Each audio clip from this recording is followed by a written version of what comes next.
രാജീവ് ചന്ദ്രശേഖർ ഞങ്ങളെ രാഷ്ട്രീയം പഠിപ്പിക്കുന്ന ആളാരാ? ഇതൊരു തേർഡ് റേറ്റ് ഡേർട്ടി കമ്മ്യൂണിസമാണ് പ്ലേ ചെയ്യണത്. ഇനി UDF തോറ്റുപോയാൽ ഡെഫിനറ്റ് ആയിട്ട് I will retire from politics. FCRI amendment act is introduce. It is only to take the property of the Christian community.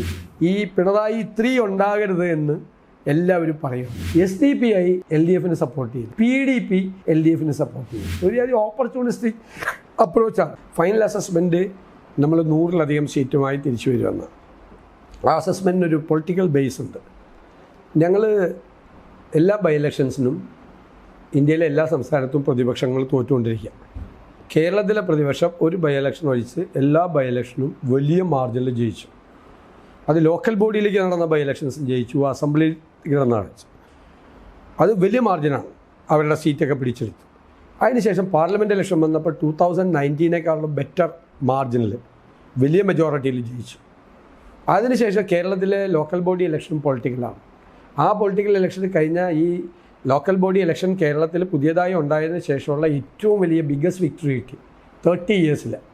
സിറ്റിയിലും റൂറലിലും ഒരേപോലെ ഞങ്ങളുടെ വിജയം ഉണ്ടായി. റൂറൽ ഏരിയയിൽ അർബൻ ഏരിയയിൽ ഒരേപോലെ വിജയം ഉണ്ടായി. പിന്നെ ഗവൺമെൻറ്റിനെതിരായിട്ടുള്ള അതിശക്തമായിട്ടുള്ളൊരു ആൻറ്റി ഇൻകംബൻസി ഉണ്ട്. ആൻറ്റി ഇൻകംബൻസി കൊണ്ട് മാത്രമല്ല, ഞങ്ങൾ ഗവൺമെൻറ്റിന് we have been exposing the government and we have been criticising the government. പക്ഷേ അതോടൊപ്പം തന്നെ wherever the government failed, we have alternative programmes. We started our homework before 2 years. എല്ലാ സബ്ജക്റ്റിലും health, education, industry, infrastructural development, the future Kerala, അതിനെക്കുറിച്ച് ഞങ്ങളൊരു നല്ല, ഇന്ത്യയിൽ ഒരു ഓപ്പോസിഷനും ചെയ്യാത്ത ഒരു നല്ല വർക്ക് നടത്തി.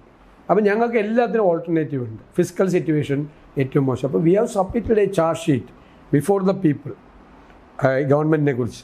അറ്റ് ദ സെയിം ടൈം ഞങ്ങളുടെ ഓൾട്ടർനേറ്റീവ് എന്താണെന്നും ഞങ്ങൾ ഇത് ചെയ്തിട്ടുണ്ട്. ഫസ്റ്റ് ടൈമാണ് അങ്ങനെ ഒരു കേരളത്തിലും പുറത്തും ഉണ്ടാകുന്ന ഒരു ഫസ്റ്റ് ടൈമാണ്. അപ്പോൾ ഇവർ മാറണം എന്നുള്ളൊരു വലിയ മൂഡ് അവർക്കുണ്ട്. രണ്ടാമത്തത്, ഞങ്ങൾ വന്നാൽ ചേഞ്ച് ഉണ്ടാകും എന്നുള്ളൊരു ഫീൽ ഉണ്ടാക്കാൻ പറ്റിയിരുന്നു. സെക്കൻഡ് തിങ്, പൊളിറ്റിക്കലായിട്ടുള്ളൊരു ഇതാണ്. 2001 ഞങ്ങൾക്ക് ഏറ്റവും വലിയ വിജയം ഉണ്ടായത്. ഈ സമീപകാലത്ത് within last 25 years that was 100 seats. 2005 onwards ഞങ്ങളുടെ കൂട്ടത്തിൽ നിന്ന് ഒരുപാട് സോഷ്യൽ ഗ്രൂപ്പുകൾ ഞങ്ങളുടെ ഇന്നും വിട്ടുപോയിട്ടുണ്ട്, ഞങ്ങളുടെ വോട്ട് ബാങ്ക് ആയിരുന്ന പലരും. അപ്പോൾ ഈ 2021 ഞാൻ ടേക്ക് ഓവർ ചെയ്യുന്നത് ഈ സംഭവം. അപ്പോൾ ഞങ്ങളൊരു പൊളിറ്റിക്കൽ അനാലിസിസ് നടത്തി. What happen to UDF for the last 15 years from 2005 onwards. Then we found out something. I don't want to explain the details. നമ്മൾ അതും ഹാർഡ് വർക്ക് ചെയ്തു. അപ്പോൾ ആ 2005 തൊട്ട് UDFിൽ വിട്ടുപോയിരുന്ന വിഭാഗങ്ങളിലൊരു 90% ആളുകളെ ഞങ്ങൾ തിരിച്ചു കൊണ്ടുവന്നു. ഇപ്പോൾ UDF എന്ന് പറഞ്ഞാൽ it is not only a confederation of various political parties, but it also a broader political platform, including these social groups, opinion makers, influencers, even the left fellow travelers. Those have been traveling with the left for a long time, 3 or 4 decades. പിന്നെ നമുക്ക് CPMൽ ഒരു വലിയ നടക്കുന്നുണ്ട്. അപ്പോൾ യഥാർത്ഥത്തിൽ മീഡിയയുടെ ഒരു narration എന്ന് പറയുന്നത് UDFിൽ ഭയങ്കര കുഴപ്പമാണ്, കോൺഗ്രസ്സിൽ കുഴപ്പമാണ്. UDFിലെ 140 സീറ്റ് ഒരു ഡിസൻറ്റ് വോയിസും ഇല്ലാതെയാണ് ഞങ്ങൾ കംപ്ലീറ്റ് ചെയ്തത്. UDF ഇപ്പോൾ അറിയപ്പെടുന്നത് ടീം UDF എന്നാണ്, ഒരു ഇഷ്യൂ ഇല്ല. കോൺഗ്രസിൻ്റെയും ഞങ്ങൾ ഭംഗിയായിട്ട് ഞങ്ങൾ തീർത്തു. ഇപ്പോൾ സത്യത്തിൽ CPMൽ അതിൻ്റെ അകത്ത് ചരിത്രത്തിലില്ലാത്ത തരത്തിലുള്ള റിബൽസാണ്. Former ministers, former MLAs, senior leaders, even മുഖ്യമന്ത്രിയുടെ സ്വന്തം ജില്ലയായ കണ്ണൂർ വരെ അവരെ ചോദ്യം ചെയ്തുകൊണ്ട് വലിയ റിബൽസ് നിൽക്കുകയാണ്. ഇപ്പോൾ CM ഒരു ഡിക്റ്റേറ്റർ ആണെങ്കിൽ ആ ഡിക്റ്റേറ്റർഷിപ്പിനെ ചോദ്യം ചെയ്തുകൊണ്ട് പാർട്ടിയിൽ വലിയ ശക്തമായൊരു കലാപം ഉണ്ടാവുകയാണ്. അപ്പോൾ CPM is on the way of disintegration. ശരിക്കും പറഞ്ഞു കഴിഞ്ഞു ഞങ്ങൾ എക്സ്പെക്റ്റ് ചെയ്യുന്നുണ്ട്. ഞങ്ങൾക്ക് കിട്ടി ലോക്കൽ ബോഡി ഇലക്ഷനിൽ CKM. അപ്പം ഞാൻ ഇത് 6 months മുതലേ പറയാൻ തുടങ്ങി. നല്ല കമ്മ്യൂണിസ്റ്റുകാരെ കാണുമ്പോൾ നിങ്ങൾ ചിരിച്ചോ, അവർ നമുക്ക് വോട്ട് ചെയ്യും. ലെഫ്റ്റിൻ്റെ ഫെല്ലോ ട്രാവലേഴ്സിനെ കാണുമ്പോൾ നിങ്ങൾ ചേർത്ത് നിർത്തിക്കോ, അവർ നമ്മളുടെ കൂടെയാണ്. അറിയപ്പെടുന്ന ഒരുപാട് പേര് ഈ പിണറായി 3 ഉണ്ടാകരുത് എന്ന് എല്ലാവരും പറയുകയാണ്. ഒരുപാട് ആളുകൾ പറയുകയാണ് ഇത് അപകടത്തിലേക്ക് കേരളത്തെ എത്തിക്കും എന്നുള്ളൊരു വാർണിംഗ് ഒരു സൊസൈറ്റിയിലെ ഒപ്പീനിയൻ മേക്കേഴ്സ് നമ്മൾ പറയും, പുതിയ ജനറേഷൻ ഇൻഫ്ലുവൻസേഴ്സ് എന്ന് പറയുന്ന ആളുകളുടെ ഒരു തിങ്കിങ് ഉണ്ട്. അപ്പോൾ പിന്നെ I have travelled across the state 3 times or 4 times within last 3 months.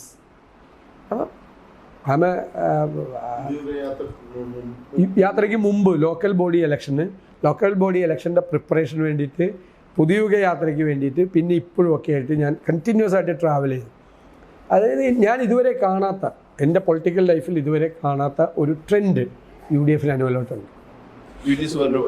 പല സോഷ്യൽ ഗ്രൂപ്പ്സിനെയും നമ്മൾ അട്രാക്ട് ചെയ്യുന്നു. അതായത് നമ്മൾ പിന്നോക്ക വിഭാഗം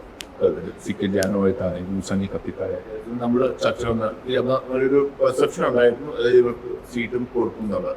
പക്ഷെ അവിടെ അല്ലല്ല, അവരുമായിട്ട് നമ്മളൊരു ധാരണ ഉണ്ടാക്കി. ചില കാര്യങ്ങളിൽ നമുക്ക് ചില സ്ഥലങ്ങളിൽ അഡ്ജസ്റ്റ് ചെയ്യാൻ പറ്റാതെ ആയിപ്പോയി, ഡിലേ ആയിപ്പോയി. ഞങ്ങൾ സത്യം പറഞ്ഞാൽ കുറച്ചുകൂടി നേരത്തെ ആയിരുന്നെങ്കിൽ ഞങ്ങൾക്ക് കുറേ കൂടി ആളുകൾ അഡ്ജസ്റ്റ് ചെയ്യായിരുന്നു. പക്ഷെ അവരൊക്കെ ആയിട്ട് നമ്മളൊരു ധാരണ ഉണ്ടാക്കിയിട്ടുണ്ട്, സംസാരിച്ച് ധാരണ ഉണ്ടാക്കി. ഇപ്പോൾ MLA സീറ്റ് മാത്രമല്ലല്ലോ, അല്ലാതെയും നമുക്ക് അവർക്ക് പങ്കാളിത്തം കൊടുക്കാമല്ലോ പല കാര്യങ്ങളിൽ. അവരത് എഗ്രീഡാണ്. സണ്ണി കപ്പിക്കാടിൻ്റെ അകത്തൊരു വിഷയം വന്നു. സണ്ണി കപ്പിക്കാട് അതിനെ രൂക്ഷമായിട്ട് വിമർശിച്ചു, പുള്ളിക്ക് സീറ്റ് കൊടുക്കാത്തതിനെ പറ്റി. എങ്കിലും അദ്ദേഹമായിട്ട് നമ്മൾ സംസാരിക്കും. ഇദ്ദേഹം നമ്മളോട് യോജിച്ച് പോകാൻ തയ്യാറായ ഒരാളാണ്. എനിക്ക് അദ്ദേഹത്തോട് വളരെ അഭിപ്രായമുള്ള ഒരാളാണ്. കാസർഗോഡ് മുതൽ കൗണ്ടിങ് തുടങ്ങുമ്പോൾ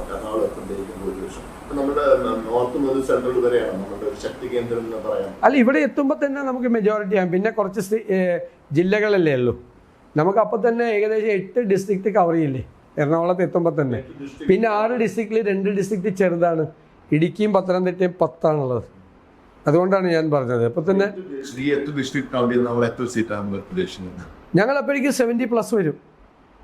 70+ വരും. കാരണം പിന്നെ ഉള്ളത് പത്തനംതിട്ടയും ഇടുക്കിയും ഞങ്ങൾ സ്വീപ്പ് ചെയ്യും. കോട്ടയം ഓൾമോസ്റ്റ് 1-2 സീറ്റുകൾ മാത്രമേ ടൈറ്റുള്ളൂ. കൊല്ലത്ത് തിരുവനന്തപുരത്തും ഞങ്ങൾ പകുതി കൂടുതൽ സീറ്റുകൾ വരും. നമ്മൾ അധികമായിട്ട് വന്നിരിക്കുന്ന ചില സെക്ടേഴ്സ്, അതായത് നമ്മൾ ഈ സർക്കാരുടെ പാലിച്ചത് അത് ഏതൊക്കെ സെക്ടറായിട്ട് നമ്മൾ ഒരു ഓവർഹോൾ ചെയ്യാനായിട്ട് നമ്മളൊന്ന്, നമ്മുടെ തന്നെ ഒരു നെറേറ്റീവാണ് health Kerala is in ventilator. അപ്പോൾ ഞങ്ങൾ എന്താ ചെയ്തത്? We appointed a health commission. We conducted a health conclave participating more than 300 doctors outside and inside India. We prepared a document, health document. വളരെ ഓത്തൻറ്റിക് ആയിട്ടുള്ളൊരു ഡോക്യുമെൻ്റ് പ്രിപ്പയർ ചെയ്തു. At the same time education, higher education, brain drain is happening like anything. അപ്പോൾ ഞങ്ങളൊരു narrative within 5 years Kerala will be an old age home. അപ്പോൾ ഞങ്ങൾ education conclave നടത്തി. Academicians, former VCs, outside India ആളുകളെല്ലാം വന്നു. ഞങ്ങളൊരു higher education document ഞങ്ങൾ തയ്യാറാക്കി. ഇപ്പോൾ ഫോർ എക്സാമ്പിൾ, ലോകത്തെല്ലായിടത്തും nature of jobs have been changing. ഫാസ്റ്റായിട്ട് ചേഞ്ച് ചെയ്യണം. പണ്ട് ഇത്രയും കമ്പ്യൂട്ടർ വന്നപ്പോഴാണ് ആ ചേഞ്ച് ഉണ്ടായത്. ഇപ്പോൾ കമ്പ്യൂട്ടർ വന്നപ്പോഴുള്ള ചേഞ്ചിനേക്കാളും ഫാസ്റ്റായിട്ട് പോവാണ്. അപ്പം ഞങ്ങൾ we are going to introduce a global job watch tower. Various സെക്ടേഴ്സിലുള്ള ആളുകളെ, ഇന്ത്യക്കകത്തും പുറത്തുള്ള മലയാളികളെ തന്നെ വെച്ചുകൊണ്ട് ചെയ്യുകയാണ്. ഓരോ സെക്ടറും വാച്ച് ചെയ്തിട്ട് ഓരോ സെക്ടറിലുണ്ടാകുന്ന ചേഞ്ചസിനനുസരിച്ച് കറസ്പോണ്ടിങ് ആയിട്ടുള്ള കോഴ്സുകൾ കേരളത്തിലെ യൂണിവേഴ്സിറ്റികളിൽ തുടങ്ങാം. പിന്നെ സ്കിൽഡായിട്ടുള്ള ആളുകളുടെ ജോലി പോകുന്നുണ്ട് പല സ്ഥലത്തും. അപ്പോൾ അവരെ റീസ്കിൽ ചെയ്ത് തിരിച്ചയക്കുക. അപ്പോൾ ഒരു ജോലി ക്ലോസ്ഡ് ആവുന്നുണ്ടെങ്കിൽ, ഡോറ് ക്ലോസ്ഡ് ആവുന്നുണ്ടെങ്കിൽ വേറെ സ്ഥലത്ത് ഡോറ് ഓപ്പൺ ആവുന്നുണ്ട്. അപ്പോൾ അതിന് വേണ്ടി പ്രിപ്പയർ ചെയ്യാം. നമ്മളിപ്പോൾ ഇപ്പോഴത്തെ കോഴ്സുകൾ എന്ന് വെച്ചാൽ ഔട്ട്ഡേറ്റഡ് ആണ്, ആർക്കും വേണ്ട. ഇപ്പം നമ്മളെല്ലാം പഠിക്കുമ്പോൾ 90% മാർക്ക് കിട്ടുന്ന കോഴ്സുകൾ കുട്ടികൾക്ക് വേണ്ട. കാരണം അതുകൊണ്ട് കാര്യമില്ല. അപ്പോൾ അതുകൊണ്ട് അവർ കാനഡയിലും ജർമ്മനിയിലും ഒക്കെ പോയി പഠിക്കുന്ന കോഴ്സുകളൊക്കെ, നല്ല കോഴ്സുകൾ നമുക്ക് പലതും ഇവിടെ സ്റ്റാർട്ട് ചെയ്യാൻ പറ്റും. നമുക്ക് കുട്ടികൾക്ക് സപ്ലൈ ചെയ്യാൻ പറ്റും നല്ല ജോലിക്കുള്ള. പിന്നെ കോർപ്പറേറ്റുകളായിട്ടുള്ള നമ്മളൊരു ഒരു ഒരു അലയൻസ് ഉണ്ടാക്കി എഡ്യൂക്കേഷൻ സെക്ടറിൽ. കുറച്ചുകൂടി നമ്മൾ ശ്രദ്ധിച്ചു കഴിഞ്ഞാൽ കേരള ഈ ഹെൽത്തിൻ്റെ കാര്യത്തിലും എഡ്യൂക്കേഷൻ്റെ കാര്യത്തിലും നമ്മുടെ കേരളം ഒരു ഡെസ്റ്റിനേഷൻ പോയിൻ്റ് ആക്കാൻ പറ്റും. പുറത്തുനിന്ന് കുട്ടികൾ വരും. അപ്പം ഞങ്ങളുടെ ഹെൽത്തിലുണ്ട്, ഹെൽത്തിൽ ഒരു ഹോളിസ്റ്റിക് മെഡിസിൻ പറയുന്നുണ്ട്. ഇപ്പോൾ റീഹാബ് സെൻറ്റേഴ്സ് വലിയ കൺസെപ്റ്റാണ്. തളർന്നു കിടക്കുന്ന ആളുകളെ എണീപ്പിച്ച് നടത്താൻ പറ്റും. നമുക്ക് ഹോളിസ്റ്റിക്കായിട്ട് നടത്താം, ആയുർവേദവും അലോപ്പതിയും കൂടി കൂട്ടി നടത്താം. അപ്പോൾ അതിന് വിദേശത്തു നിന്നുള്ള ആളുകൾ ഉൾപ്പെടെ ഇവിടെ വരും. നല്ല സെൻറ്റേഴ്സ് നമുക്ക് തുടങ്ങാം, ഒരുപാട് കാര്യങ്ങൾ ചെയ്യാം. ഹെൽത്തിൻ്റെ ഡെസ്റ്റിനേഷൻ ആക്കാം, ഹെൽത്ത് ടൂറിസമായിട്ട് അതിനെ കണക്ട് ചെയ്യാം. എഡ്യൂക്കേഷൻ, ഈ ഒരു സെമസ്റ്റർ ഔട്ട്സൈഡ് പഠിക്കുന്ന ഒരുപാട് കോഴ്സുകൾ പുറത്തുണ്ട്. ഇവിടെ നന്നായിട്ട് പക്കായിട്ട് നമ്മൾ ആ സിസ്റ്റം കൊണ്ടുവന്നു കഴിഞ്ഞാൽ 1 സെമസ്റ്റർ ഔട്ട്സൈഡ് എന്നുള്ളത് നമുക്ക് നമ്മുടെ എഡ്യൂക്കേഷനായിട്ട് ലിങ്ക് ചെയ്യാം. പിന്നെ യൂണിവേഴ്സിറ്റികളിലൊക്കെ ഒരു അക്കാഡമിക് കാര്യങ്ങളൊന്നും ഈ സിൻഡിക്കേറ്റിലൊന്നും സംസാരിക്കുന്ന പോലുമില്ല. എല്ലാം ഈ തേർഡ് റേറ്റ് പൊളിറ്റിക്സാണ് സംസാരിക്കുന്നത്. ഒരു യൂണിവേഴ്സിറ്റി സിൻഡിക്കേറ്റിലും അക്കാഡമിക് കാര്യങ്ങൾ സംസാരിക്കുന്നില്ല. അപ്പം നമ്മൾ അക്കാഡമിക് കാര്യങ്ങൾ കംപ്ലീറ്റ് അത് മാത്രം നോക്കുന്നൊരു ബോഡി കൂടി നമ്മൾ പ്ലാൻ ചെയ്യുന്നത്. റീസ്ട്രക്ചർ ചെയ്യും ഡെഫിനറ്റായിട്ട്. ഇത് നശിപ്പിച്ചല്ലോ നമ്മുടെ യൂണിവേഴ്സിറ്റികൾ. ഏത് സിൻഡിക്കേറ്റിലാണ് ഏത് അക്കാഡമിക് കാര്യമാണ് ചർച്ച ചെയ്യുന്നത്? അപ്പം നമുക്ക് കുറച്ചുകൂടി അക്കാഡമിക് ആകണം സിൻഡിക്കേറ്റുകൾ. പുതിയൊരു സർക്കാർ വരുമ്പം ഉള്ള വേറൊരു കൺസേൺ കണ്ടിന്യൂറ്റി. അതായത് ഈ സർക്കാർ എടുത്ത പല പോളിസീസും കണ്ടിന്യൂറ്റി ഉണ്ടാവുമോ എന്നുള്ള ഒരു ആസ് എൻ ഇൻവെസ്റ്റർ. അപ്പം അതിനകത്ത് വന്നാൽ ഇപ്പൊ പ്രൈവറ്റ് യൂണിവേഴ്സിറ്റീസിലേക്കും ഈ ഗവൺമെന്റ് പിന്നെ ഈ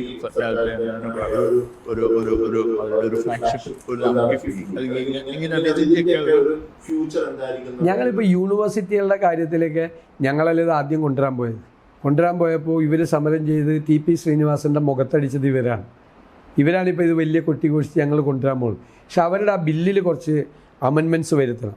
അവർ 25 കോടി രൂപ 50 ഏക്കറോ എന്നാണ് പറയുന്നത്. ഏത് കച്ചവടക്കാരനും വന്ന് വിദ്യാഭ്യാസ സ്ഥാപനം തുടങ്ങാനുള്ള സാഹചര്യം ഉണ്ടാകും. അതിൻ്റെ ഫീസും ഒക്കെ കുട്ടികളുടെ മീതായിരിക്കും. നമ്മൾ കുറേ കൂടി പ്രാക്ടിക്കൽ സൈഡായിട്ട് ആലോചിച്ചിട്ട് കുറച്ച് അമെൻമെൻറ്റ്സ് അതിൻ്റെ അകത്ത് നടത്തണം. യൂണിവേഴ്സിറ്റികൾ വരുന്നതിനും നമുക്കെതിരല്ല. പക്ഷേ യൂണിവേഴ്സിറ്റികൾ ഡീംഡ് യൂണിവേഴ്സിറ്റി സ്റ്റാറ്റസ് കൊടുക്കണം, നല്ല യൂണിവേഴ്സിറ്റിയിൽ ഉണ്ടാകണം, നല്ല കോഴ്സുകൾ ഉണ്ടാകണം. അപ്പോൾ അത് നമ്മളൊന്ന് റീസ്ട്രക്ചർ ചെയ്യുമെന്ന് മാത്രമേ ഉള്ളൂ. സെക്കൻഡ് തിങ്, കിഫ്ബി എന്ന് പറയുന്നത് ഞങ്ങൾ തുടക്കത്തിലെ തന്നെ എതിർത്തൊരു സംഭവമാണ്. കാരണം അത് എക്സ്ട്രാ ബഡ്ജറ്ററി സിസ്റ്റമാണ്. That failed from the beginning it self. Because നമ്മളത് കോൺസ്റ്റിറ്റ്യൂഷണൽ പ്രൊവിഷന് എതിരാണ്. ഔട്ട്സൈഡ് ബഡ്ജറ്റ് വാങ്ങിച്ചാൽ ഇവരുടെ കാൽക്കുലേഷൻ എന്തായിരുന്നു? FRBM ആക്ടിൻ്റെ ലിമിറ്റിൽ അത് വരില്ല എന്നാണ്. അപ്പം ഞാനാണ് ഈ കിഫ്ബി ആക്ട് കൊണ്ടുവന്നപ്പോൾ legal objection I argued just like court ഇത് ചെയ്യണ പോലെ പറഞ്ഞു. ഞാൻ പറഞ്ഞൊരു പ്രധാന point, this is violation of the constitutional provision. You cannot, the state legislature is not competent to make a legislation for an extra outside budget എന്ന് പറയുന്നത് നമുക്ക് ചെയ്യാൻ പറ്റില്ല. അത് നമുക്കത് നേരത്തെ പറഞ്ഞതുപോലെ നമുക്കൊരു കമ്മിറ്റ്മെൻ്റ് ഉണ്ട്. കാരണം നമ്മൾ എടുത്തിരിക്കുന്ന കടം സോവറിൻ ഗ്യാരണ്ടി കൊടുത്തിരിക്കുന്ന സ്റ്റേറ്റാണ്. നാളെ നമ്മൾ വന്നിട്ട് ഞങ്ങൾക്ക് ആ കടം തരാൻ പറ്റില്ല എന്ന് പറയാൻ പറ്റില്ല. സ്റ്റേറ്റ് അതിൻ്റെ അകത്ത് റെസ്പോൺസിബിലിറ്റി ഉണ്ട്. അപ്പോൾ അത് നമ്മൾ ഒന്നുകൂടി സ്റ്റഡി ചെയ്ത് റീസ്ട്രക്ചർ ചെയ്യുക. അല്ല, കണ്ടിന്യൂ എന്ന് വെച്ച് കഴിഞ്ഞാൽ ഏത് മോഡാണ് അതിൻ്റെ അകത്ത് ചെയ്യേണ്ടതെന്ന് പരിശോധിച്ചിട്ട് ചെയ്യാൻ പറ്റുള്ളൂ. അതുപോലെ തന്നെ നമ്മൾ ഏറ്റവും ഓപ്പോസിറ്റ് ഒരു പ്രൊജക്റ്റാണ് സിൽവർ ലൈൻ. ഇപ്പം ഈ ഗവൺമെന്റ് തന്നെ അവരുടെ മാനിഫെസ്റ്റോയിൽ സിൽവർ ലൈൻ മെൻഷൻ ചെയ്യുന്നില്ല. അവരത് ഉപേക്ഷിച്ചു. അപ്പം ഞങ്ങൾ പറഞ്ഞിരിക്കുന്നത് നമ്മൾ ഏത് ഡെവലപ്മെൻറ്റ് പ്രോജക്റ്റ് കൊണ്ടുവന്നാലും സസ്റ്റൈനബിൾ ഡെവലപ്മെൻറ്റാണ്. ക്ലൈമറ്റ് ചേഞ്ചിൻ്റെ ആ കമ്പോണൻറ്റ് കൂടി പരിഗണിച്ച് ചെയ്യാൻ പാടില്ല. Why we opposed silver line? Because it would have been a environment disaster. കാരണം 300 കിലോമീറ്റേഴ്സ് 30 ഫീറ്റ് ഹൈറ്റിൽ എംബാങ്ക്മെൻറ്റാണ്. ബാക്കി 200 കിലോമീറ്റർ രണ്ട് സൈഡിലും മതിൽ കെട്ടുകയാണ്. ഇപ്പോൾ മഴ പെയ്യുമ്പോൾ അവിടെ ട്രെയിനല്ല ബോട്ടാണ് ഓടിക്കേണ്ടിയിരുന്നത്. കേരളത്തിൻ്റെ ജോഗ്രഫി തന്നെ സ്ലോപ്പാണ്, മഴ പെയ്ത് ഒഴുകി പോകുന്നത്. അപ്പോൾ അതൊന്നും പഠിക്കാതെ ആണ് അവർ അതെല്ലാം തയ്യാറാക്കിയത്. അവർക്ക് തന്നെ ഉപേക്ഷിക്കണം. ഒട്ടും പ്രാക്ടിക്കലായിരുന്നൊരു പ്രോജക്റ്റ് അല്ല. പക്ഷേ നമുക്ക് ഹൈ സ്പീഡ് വേണം. ഹൈ സ്പീഡിന് ഞങ്ങൾക്കുള്ള സജഷൻ എല്ലാ കേർവ്സും സ്ട്രെയിറ്റൻ ചെയ്യണം. പിന്നെ എക്സിസ്റ്റിംഗ് ലൈൻ ഉണ്ട്, അതിനോട് വേണമെങ്കിൽ അതിനോട് ചേർന്ന് ലൈൻ ഉണ്ടാക്കാം. കുറച്ചുകൂടി വേണമെങ്കിൽ ഭൂമി അത്യാവശ്യം വേണമെങ്കിൽ അക്വയർ ചെയ്യാം. കാരണം ഭൂമി ഇല്ല കേരളത്തിൽ. അപ്പോൾ അതുകൂടി ചെയ്തുകൊണ്ട് നമുക്ക് ഭംഗിയായിട്ട് ചെയ്യാൻ പറ്റുമെന്നുള്ളതാണ് ഞങ്ങളുടെ VDSനെ കുറിച്ചുള്ള ഒരു അലിഗേഷൻ. അപ്പോൾ അതുകൊണ്ട് കേരളത്തിൽ ഒരു ഡെവലപ്മെന്റ് പ്രോജക്ട്സിലേക്ക് ഇപ്പം VDSന്റെ നോക്കുമ്പോൾ അതുമേ സ്ട്രോങ് ആയിട്ട് ഓപ്പോസിഷൻ വരും. അതുകൊണ്ട് ഒരു ഡെവലപ്മെന്റ് പ്രോജക്റ്റ് വരാൻ ബുദ്ധിമുട്ടുണ്ടാവും. ഞങ്ങൾ അങ്ങനെയല്ല ചെയ്തത്. ഞങ്ങൾ സിൽവർ ലൈൻ വന്നപ്പോൾ ഞങ്ങൾ financial experts, railway experts, environment experts അവരുമായിട്ട് ഞങ്ങൾ ഇൻട്രാക്ഷൻ നടത്തി ഒരാഴ്ച, 1 week. Then only we prepared a document. ഞങ്ങൾ ഇതിനെ ഒപ്പോസ് ചെയ്തുകൊണ്ട് പറഞ്ഞത്. ഇപ്പോൾ കേരളം മുഴുവൻ എഗ്രി ചെയ്തല്ല, അത് ശരിയായിരുന്നു ഒന്ന്. വയനാട് തുരങ്കം വന്നപ്പോൾ ഞാൻ ഒപ്പോസ് ചെയ്തതല്ല. എൻവയൺമെൻറ്റ് ഇമ്പാക്റ്റ് സ്റ്റഡി നടത്താതെ വയനാട് തുരങ്കം ചെയ്യാൻ സമ്മതിക്കില്ലെന്ന് പറഞ്ഞു. നിങ്ങൾക്കറിയാലോ വെസ്റ്റേൺ ഗാർഡ്സ് എത്ര സെൻസിറ്റീവാണ്. ഇപ്പോൾ ഉണ്ടായിരുന്ന വിവാദം ലാൻഡ് സ്ലൈഡ് ഉണ്ടായതാണ്. നിങ്ങളൊരു എൻവയൺമെൻറ്റ് ഇമ്പാക്റ്റ് സ്റ്റഡി നടത്താതെ ഒരു ടണൽ വെസ്റ്റേൺ ഗാർഡ്സിൽ ഉണ്ടാക്കും എന്ന് പറഞ്ഞാൽ ഈ കാലഘട്ടത്തിൽ ചെയ്യാമോ? അപ്പോൾ അത് ചെയ്യണമെന്ന് പറഞ്ഞു. ചെയ്ത് കഴിഞ്ഞപ്പോൾ കുഴപ്പമില്ല എന്ന് പറഞ്ഞ് ദെൻ ഓക്കെ എന്ന് പറഞ്ഞു. നമ്മളതിനെ ഒപ്പോസ് ചെയ്തൊന്നുമില്ല. പക്ഷേ ക്ലൈമറ്റ് ചേഞ്ചും സസ്റ്റൈനബിൾ ഡെവലപ്മെൻറ്റും ഇല്ലാതെ കേരളം അത്ര സെൻസിറ്റീവാണ് അല്ലേ? നമ്മളിതിനൊക്കെ വളം വെച്ച് കൊടുക്കാമോ? എല്ലാത്തിനും സമ്മതിക്കാമോ? ഞങ്ങളൊരു ഡെവലപ്മെൻറ്റ് ഇതിൽ ഞങ്ങളല്ലേ ഈ മേജർ കൊച്ചി മെട്രോ കൊണ്ടുവന്ന ഞങ്ങളാണ്, കണ്ണൂർ എയർപോർട്ട് കൊണ്ടുവന്ന ഞങ്ങളാണ്, വിഴിഞ്ഞം പോർട്ട് കൊണ്ടുവന്നു. വിഴിഞ്ഞം പോർട്ട് കൊണ്ടുവന്നപ്പോൾ ഞങ്ങൾ പറഞ്ഞു പോർട്ട് വരണം, അത് ആവശ്യമാണ്. അതോടൊപ്പം ഡെവലപ്മെൻറ്റ് വിക്ടിംസ് എന്ന് പറയുന്നൊരു വിഭാഗമുണ്ട്, അവരെ റീഹാബിലിറ്റേറ്റ് ചെയ്യണം. എവിടെ ഡെവലപ്മെൻറ്റ് നടന്നാലും അവിടെ വിക്ടിംസ് ഉണ്ടാവും. മനുഷ്യത്വരഹിതമായിട്ടുള്ള എന്ത് ഡെവലപ്മെൻറ്റാണ്? ഒരു പ്രദേശത്ത് ജീവിക്കുന്ന ആളുകളെ നിങ്ങൾ തെരുവിലേക്ക് വലിച്ചെറിഞ്ഞ് നിങ്ങൾ എന്ത് ഡെവലപ്മെൻറ്റ് കൊണ്ടുവരികയാണ്? ഒരു പ്രദേശത്തൊരു ഡെവലപ്മെൻറ്റ് ഉണ്ടായാൽ ആ പ്രദേശത്ത് ജീവിക്കുന്ന മനുഷ്യരുടെ ലൈഫ് സ്റ്റാൻഡേർഡിൽ, ലിവിങ് സ്റ്റാൻഡേർഡിലൊരു വർധനമുണ്ടാവണ്ടേ? അതല്ലേ ഡെവലപ്മെൻറ്റ്. അല്ലാതെ നിങ്ങൾ ഒരുപാട് കെട്ടിടങ്ങളും ബിൽഡിങ്ങും ഉണ്ടാക്കി വെച്ചിട്ട് ഇതാണ് ഡെവലപ്മെൻറ്റ് എന്ന് പറഞ്ഞാൽ സാധാരണക്കാരൻ തെരുവിലേക്ക് സ്ലമ്മിലേക്ക് ഇറക്കി വിട്ടിട്ട് എന്ത് ഡെവലപ്മെൻറ്റാണ്? UDF-ന്റെ പറയുന്ന മറ്റൊരു സംഭവം 5 ലക്ഷം വീടുകൾ ലൈഫ് മിഷൻ LDF-ഉം 5 ലക്ഷം വീട് കൊടുക്കുക. നമ്മളുടെ ഈ 5 ലക്ഷം എന്ന് പറയുന്നത് ഇറ്റ്സ് ഔട്ട്സൈഡ് ലൈഫ് മിഷൻ. ഞാൻ പറയാം, അതിനകത്ത് LDF-ന്റെ ക്യാമ്പയിനാണ്. LDF 2016 5 ലക്ഷം വീട് പറഞ്ഞത്. 10 കൊല്ലം കൊണ്ടാണ് 5 ലക്ഷം വീട് പണിത്. UDF 2011 തൊട്ട് 16 വരെ 4,43,000 വീടാണ് പണിത്. 50,000 വീട് നമ്മൾ സ്റ്റാർട്ട് ചെയ്തു. ആ സ്റ്റാർട്ട് ചെയ്ത വീടും കൂടി ഇവർ കൂട്ടിയിട്ടാണ് ഇവർക്ക് 5 ലക്ഷം. യഥാർത്ഥത്തിൽ ഇവർ 10 കൊല്ലം കൊണ്ട് പണിതത് 4.5 ലക്ഷം വീടും ഞങ്ങൾ 5 കൊല്ലം കൊണ്ട് പണിതത് 5 ലക്ഷം വീടുമാണ്. ഇവരുടെ ഒരു ക്യാമ്പയിൻ്റെ ഇതാണ് യഥാർത്ഥത്തിൽ ലൈഫ് മിഷന് ഉണ്ടായ ഒരു പ്രശ്നം എന്ന് പറയുന്നത് ഈ പട്ടികജാതിക്കാർക്ക്, പട്ടികവർഗക്കാർക്ക്, മത്സ്യത്തൊഴിലാളികൾക്കുള്ള പ്രോജക്റ്റ് കൂടി ഇതിൻ്റെ അകത്ത് പെടുത്തി. അപ്പോൾ അവരുടെ വീടുകൾ ഉണ്ടാക്കുന്നത് ഗണ്യമായി കുറഞ്ഞു, ജനറലിലേക്ക് വന്നു. അപ്പം ഞങ്ങൾ പറഞ്ഞിരിക്കുന്നത് മത്സ്യത്തൊഴിലാളികൾക്കും പട്ടികജാതിക്കാർക്കും പട്ടികവർഗക്കാർക്കും സെപ്പറേറ്റ് സ്കീമാണ്. പുറത്തുള്ള സ്കീമാണ്. ഈ ലൈഫിൻ്റെ സ്കീമല്ല. 5 ലക്ഷത്തിന് പുറത്തല്ല, ലൈഫിൻ്റെ സ്കീമിന് പുറത്ത്. ലൈഫിൻ്റെ സ്കീം വന്നപ്പോഴാണ് അവരുടെ ഏറ്റവും ബാക്ക്വേർഡായിട്ടുള്ള അവരുടെ വീടിൻ്റെ നിർമ്മാണത്തിൻ്റെ എണ്ണം ഭയങ്കരമായി കുറഞ്ഞു. അപ്പോൾ അവരെ പ്രത്യേകമായി നമ്മൾ പ്രൊട്ടക്റ്റ് ചെയ്ത് ഹൗസിംഗ് സിസ്റ്റം ഒന്ന് റീസ്ട്രക്ചർ ചെയ്യും. പിന്നെ ഉള്ളത് ഫോളോവേഴ്സ് ഈ Jamaat-e Islami എന്നെപ്പറ്റുള്ള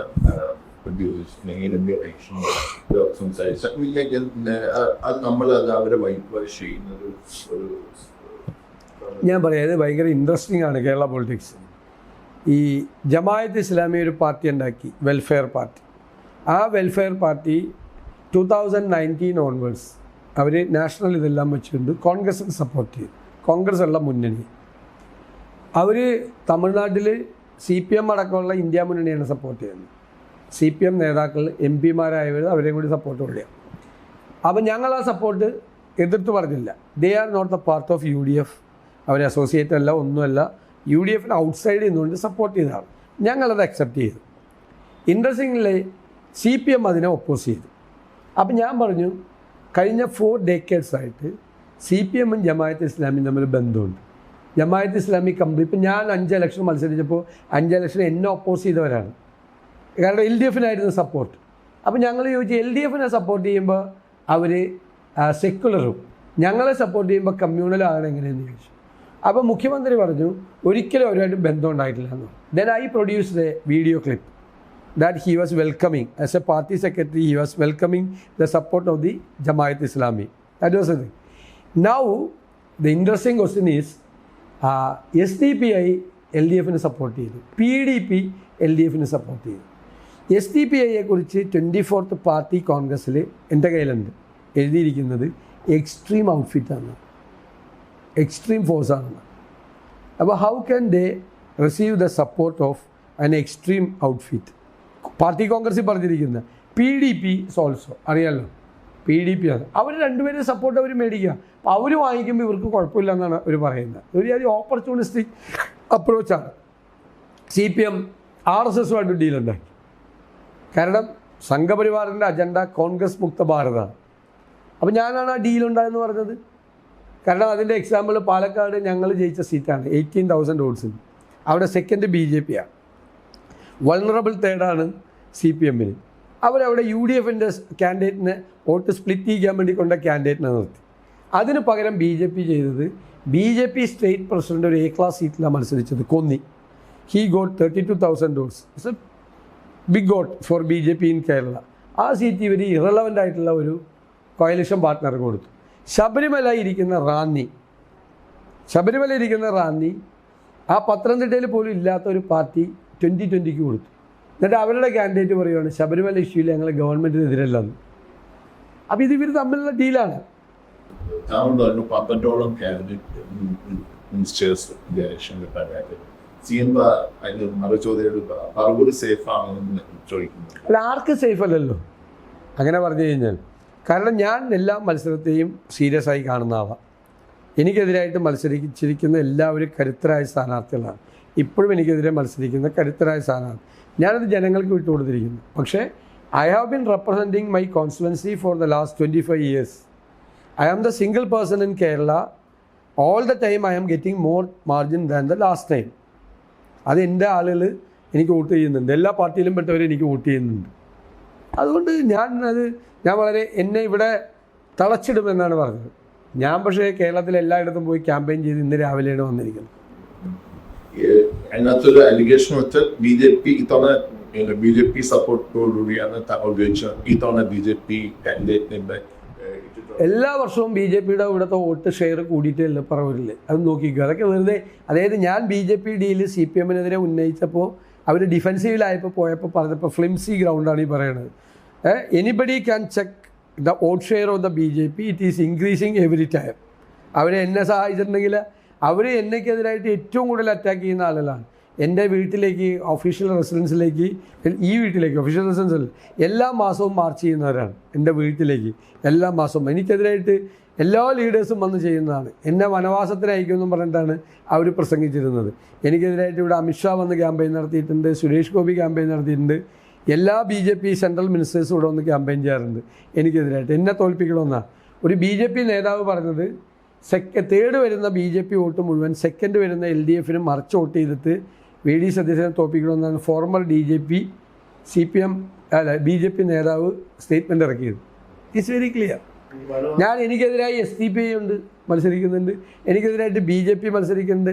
because I am fighting with majority communalism as well as the minority communalism. Both these groups are against me. They are campaigning against me. They are conducting press conferences accusing me. You know that. No, അവർ വേറെ ആരെയും പറയുന്നില്ല, വേറെ ലീഡേഴ്സിന് ആരെയും പറയുന്നില്ല. ഇപ്പോൾ BJP പത്രസമ്മേളനം നടത്തിയാലും SDPI പത്രസമ്മേളനം നടത്തിയാലും എനിക്കെതിരായിട്ടാണ് സംസാരിക്കുന്നത്, എനിക്കെതിരായിട്ടാണ് മോശമായിട്ട് സംസാരിക്കുന്നത്. നമ്മൾ വനവാസത്തിൽ പോകുന്ന പറയും, അത് ഒരു വൈകാരികമായിട്ടൊരു പ്രസ്ഥാനം. അങ്ങനെ അത്ര വൈകാരികമാണോ? അല്ല, ഞാനതൊരു ഹൈപ്പോത്തറ്റിക്കൽ ക്വസ്റ്റ്യൻ ആയിരുന്നു. അതായത് ഞാൻ പറഞ്ഞു UDF വലിയ ഭൂരിപക്ഷത്തിൽ അധികാരത്തിൽ വരും. അപ്പോൾ എന്നോട് ഒരു UDF തോറ്റുപോയാലോ എന്ന് ചോദിച്ചു. It was A hypothetical question. UDF തോറ്റുപോകാന്നുള്ളത്. തോറ്റുപോയാൽ താങ്കൾ എന്ത് ചെയ്യും? രാഷ്ട്രീയ വനവാസത്തിന് പോകുന്നുള്ളൂ. ഞാൻ പറഞ്ഞു ഉറപ്പായി പോകും. കാരണം ഞാൻ 2021 ഇത് ടേക്ക് ഓവർ ചെയ്യുമ്പോൾ my assignment was to bring back the UDF into power. I've been working for that with a collective leadership. My duty is to coordinate all the leaders and all the work. I have done it. I think that I have done it well with my colleagues. ഇനി UDF തോറ്റുപോയാൽ അതൊരു it's a hypothetical question. Definite ആയിട്ട് I will retire from politics. ഞാൻ political exile ആവും ഉറപ്പായിട്ട്. കാരണം പിന്നെ അതിൽ കണ്ടിന്യൂ ചെയ്യാൻ ഞാനില്ല. I will be a failure. അത് ഇമോഷണൽ അല്ല, അതിൻ്റെ കോൺഫിഡൻസ് കൊണ്ട് കൂടിയുള്ള തീരുമാനമാണ്. തോക്കില്ല ഇല്ല എന്നുള്ള. തോറ്റാ ചെയ്യും. ഞങ്ങൾ 100+ ആണ് ഞങ്ങളുടെ പ്ലാൻ. 100+. അതിലേക്കാണ് നമ്മൾ കൊണ്ടുപോകാൻ ട്രൈ ചെയ്യണത്. അപ്പോൾ 90 മീതെ ഉണ്ടെന്ന് നാഷണൽ ചാനൽസ് എല്ലാം പറയുന്നുണ്ട്. പക്ഷേ 90 വരെ. പക്ഷേ 10-15 സീറ്റ് നല്ല ടൈറ്റാണ്. ലാസ്റ്റ് ടൈമിൽ നമ്മൾ നന്നായി ചെയ്ത്. BJP സ്റ്റേറ്റ് പ്രസിഡന്റ് പറയുന്നത് ലീഗുമായിട്ടുള്ള ഒരു അതായത് ഡെപ്യൂട്ടി സിഎവും പിന്നെ 6 മന്ത്രിസ്ഥാനവും ലീഗിന് കൊടുക്കും. ഇതാണ് ഇത് CPM ഇത് തന്നെ പറയുന്നുണ്ട്. CPM-ഉം BJP-യും കമ്മ്യൂണലാക്കാൻ നോക്കുകയാണ്.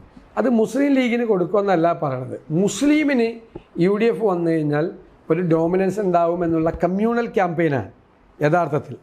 അതായത് മെജോറിറ്റി അപ്പീസ്മെൻറ്റിന് വേണ്ടി മെജോറിറ്റിയെ പേടിപ്പിക്കുകയാണ്. ഇവർ വന്നാൽ ലീഗായിരിക്കും എന്ന് പറയും. ഇതേ പ്രചരണം ഇലക്ഷന് മുമ്പുണ്ടായി. ലീഗ് 5 സീറ്റ് കൂടുതൽ ചോദിക്കും, 10 സീറ്റ് കൂടുതൽ ചോദിക്കും കോൺഗ്രസിൻ്റെ. പക്ഷേ UDF സീറ്റ് വിഭജനം കഴിഞ്ഞപ്പോൾ ഒരു സീറ്റ് പോലും അവർ കൂടുതൽ ചോദിച്ചില്ല. അവരെടുത്ത് അവർക്ക് ഉണ്ടായിരുന്ന ഒരു സീറ്റ് കോൺഗ്രസ്സിന് തന്നു. കോൺഗ്രസ് ആണ് സീറ്റ് വിഭജനം പൂർത്തിയാക്കിയപ്പോൾ 3 സീറ്റ് കൂടുതൽ കിട്ടിയ ഏക പാർട്ടി UDF. അപ്പോൾ അതെല്ലാം ക്യാമ്പയിനായിരുന്നു. അതേ ക്യാമ്പയിൻ ഞങ്ങളുടെ ഡെപ്യൂട്ടി ചീഫ് മിനിസ്റ്ററേയും ഞങ്ങളുടെ മിനിസ്റ്റേഴ്സിനും തീരുമാനിക്കുന്നത് ഞങ്ങളല്ല. ഇലക്ഷൻ കഴിഞ്ഞിട്ട് അത് രാജീവ് ചന്ദ്രശേഖരനും CPM ലീഡേഴ്സുമാണ്. CPM ലീഗിൻ്റെ പുറകെയായിരുന്നു. One fine morning Sadiq Ali Thangal പറഞ്ഞു, there are 100,000 reasons to continue with the UDF. There is not even a single reason to go with LDF. അതോടെ അത് ക്ലോസ്ഡായി. പിറ്റേ ദിവസം മുതൽ ലീഗ് കമ്മ്യൂണലായി. അപ്പോൾ ഇവർ രണ്ടുപേരും ഒരേ രീതിയിലാണ്. Both these groups are appeasing the majority community. CPM നേരത്തെ മൈനോറിറ്റി കമ്മ്യൂണിറ്റി അപ്പീസ്മെൻ്റ് ആയിരുന്നു. ഇപ്പോൾ വീണ്ടും മൈനോറിറ്റി ഗ്രൂപ്പുകളെ, എക്സ്ട്രീം ഗ്രൂപ്പുകളെ പിടിച്ചിട്ടുണ്ട്. ഇതൊരു തേർഡ് റൈറ്റ് ഡേർട്ടി കമ്മ്യൂണലിസമാണ് പ്ലേ ചെയ്യണത്. പിന്നെ who is he to tell us? ആരാ രാജീവ് ചന്ദ്രശേഖർ? രാജീവ് ചന്ദ്രശേഖർ ഞങ്ങളെ രാഷ്ട്രീയം പഠിപ്പിക്കാൻ ആളാരാ? അതേ ഒരു ബിസിനസ്സുകാരനാണ്. ആകാശത്തു നിന്ന് നൂലിൽ കേരളത്തിൽ കെട്ടിയിറങ്ങിയ ആളാണ്. V have been working here for 40 to 50 years in the politics. അദ്ദേഹം 3 പ്രാവശ്യം രാജ്യസഭാ അംഗമായത് ഏത് പാർട്ടിയുടെ ടിക്കറ്റിലാന്ന് പോലും അദ്ദേഹത്തിന് അറിയില്ല. ചോദിച്ചു നോക്കുക നിങ്ങൾ. അപ്പോൾ അദ്ദേഹം ഞങ്ങളെ പഠിപ്പിക്കാൻ വരണ്ട. ഞങ്ങളുടേതൊരു കോയലിഷനാണ്. ആ കോയലിഷൻ വളരെ ഭംഗിയായിട്ടാണ് പോകുന്നത്. ടീം UDF എന്നാണ് അറിയപ്പെടുന്നത്. As leader of opposition, അന്ന് ഞാൻ ഒരു സാമുദായിക പോകില്ല എന്നല്ല ഞങ്ങൾ. സമുദായ നേതാക്കന്മാർ പാർട്ടിയുടെ കാര്യങ്ങൾ തീരുമാനിക്കേണ്ടെന്നാണ് ഞാൻ പറഞ്ഞത്. അവർക്കൊരു വിഷയമുണ്ടായാൽ ഞങ്ങൾ ഓടി അവിടെ എത്തും എന്നാണ് പറഞ്ഞത്. ഞങ്ങളവിടെ എത്തും. ആർക്ക് പ്രശ്നം ഉണ്ടായാലും ഞാൻ എൻ്റെ ആ സ്റ്റേറ്റ്മെൻറ്റിൻ്റെ കൂടെ ഉണ്ട്. ആർക്ക് വിഷയം ഉണ്ടായാലും ഞങ്ങൾ അവരുടെ കൂടെ എത്തും. പക്ഷേ ഞാനന്ന് പറഞ്ഞ വാചകം അവരെ ചീത്തയാക്കുന്നത് കേരളത്തിലെ രാഷ്ട്രീയ നേതാക്കളാണെന്ന്. കാരണം അവരിയ്ക്കാൻ പറയുമ്പോൾ ഇരുന്നാൽ മതി, കിടക്കണ്ട. അവർ ഇപ്പോൾ നമ്മുടെ പാർട്ടിയിലെ സ്ഥാനാർത്ഥികളെ തീരുമാനിക്കാനും നമ്മുടെ പാർട്ടി എന്ത് ചെയ്യണമെന്നും തീരുമാനിക്കുന്നത് അവരല്ലല്ലോ തീരുമാനിക്കുന്നത്. അവർക്ക് അവരുടേതായ ജോലിയുണ്ട്, അവർ ചെയ്യും. അവർക്കൊരു ആവശ്യം വന്നാൽ, അവരുടെ ഒരു പ്രശ്നം, ജെനുവിനായിട്ടുള്ളൊരു വിഷയം വന്നാൽ ഞങ്ങൾ അവരുടെ കൂടെ നിൽക്കും. അവിടെ പോയി അവരെ ഹെൽപ്പ് ചെയ്യും. ഒരു റിലീജിയസ് ഓർഗനൈസേഷനുമായിട്ട് നമുക്ക് യാതൊരു പ്രശ്നമില്ല. നമ്മൾ അവരെയൊക്കെ ആയിട്ട് നല്ല ബന്ധമാണ്. അതാത് മതസംഘടനകൾ അവരുടെ ഏറ്റവും താഴെ നിൽക്കുന്ന ആളുകളെ മെയിൻ സ്ട്രീമിലേക്ക് കൊണ്ടുവരാൻ വേണ്ടി ശ്രമിക്കണമെന്നാണ് ഞങ്ങളുടെ അഭിപ്രായം. ഇടക്കാലത്ത് ചർച്ച് പബ്ലിഷായത് അകന്നതായിട്ടൊരു ഫീലിംഗ് ഒരിക്കലും ഉണ്ടായിട്ടില്ല. അത് തെറ്റായിട്ടുള്ളൊരു പ്രചരണം BJP നടത്തിയാണ്. BJP has been trying to penetrate into the Christian community and they use to go with the cakes at Easter and Christmas occasions. Now it is very clear. Across the country, the Christians are attacked. Even the nuns and priests are imprisoned. Christmas prayers were disrupted many places. Now at last, the FCRA Amendment Act is introduced. It is only to take the property of the Christian community. Now the entire Christian community, some of the people were very close to BJP in the Christian community. Now everybody realized that they are trying to take away their rights from the minority rights. Now it is very clear. BJP themselves made it very clear that അവർ ഇവരുടെ ബന്ധുക്കളല്ല, അവരുടെ ശത്രുക്കളാണെന്ന് അവർ prove ചെയ്തു ഇല്ലേ?